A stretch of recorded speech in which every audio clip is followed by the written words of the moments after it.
Good morning mga kaparmer. So andito tayo ngayon sa ating munting manukan. Tayo ay magpapakain sa ating mga alaga. So ito na sila. Ang ginagamit nating patuka ay pollard dahil walang stocks ang dakak ng mais. So dahil magkasing presyo lang ang dakak at saka pollard, so pollard na lang ang ginagawa natin, patuka. So kasalukuyang hinahalo ng ating masipag na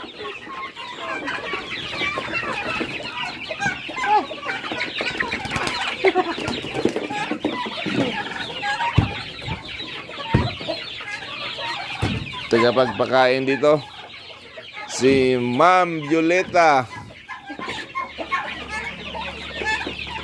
Basa, kulang manas ka basa, Viol? Basa ako, basa pa.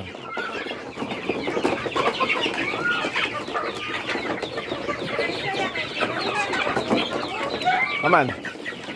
Kine? Ako to?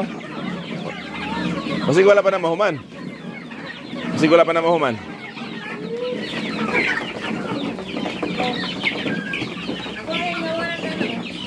Ah, sige. Pero, ang katangiyang panganan. Diyan na siya ng Uy, kalaki din ang inaana. Lagi na tumagsakaw sila. May nangitlog, may naglunglong.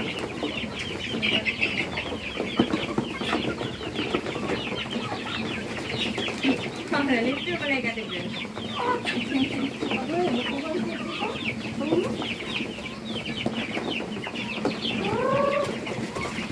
Kini ba butang ibu na Biol?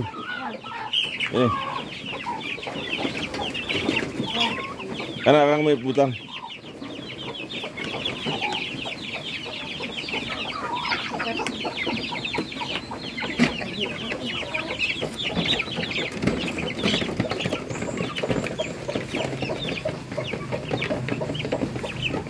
Kini natin pollard na ipakaw na natin. Pollard raw. Ako ka na ka.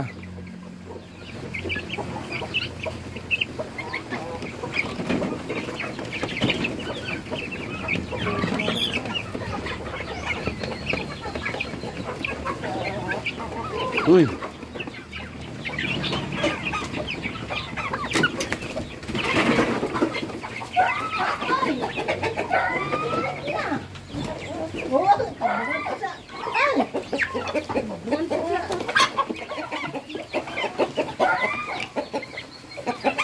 Ay, di mga kabakod na lampa man eh.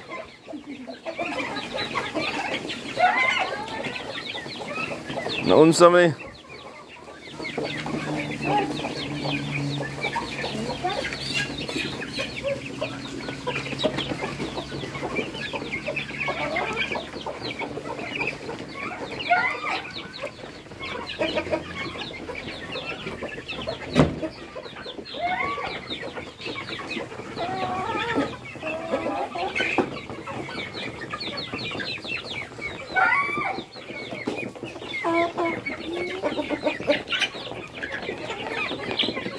So, ito na yung mga pabo nating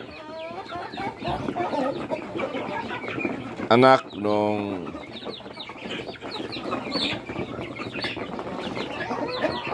inihiram nating magnanay na sinauli na natin mga kaparmer. So, hopefully sa mga natirang pabo dadami ito sila, no? So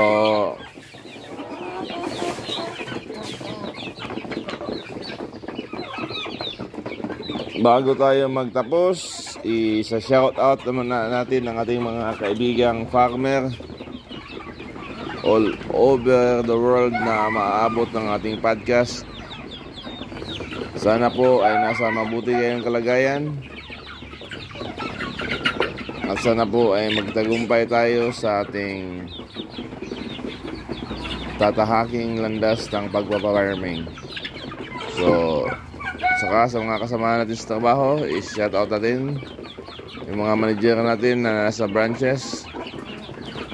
So, shoutout dyan sa ating branch manager sa Pagadian branch na si Mr. Charles Narvaez, si Mr. Julius Rex Dunque na manager natin sa Ipil branch, at ang ating manager sa Zamboanga branch na Mr. Odi Clark Luciana, at saka sa ating Shukon branch na Mr. Orlando Sibugiro Igam, kasamahan ng kanyang mga tauhan.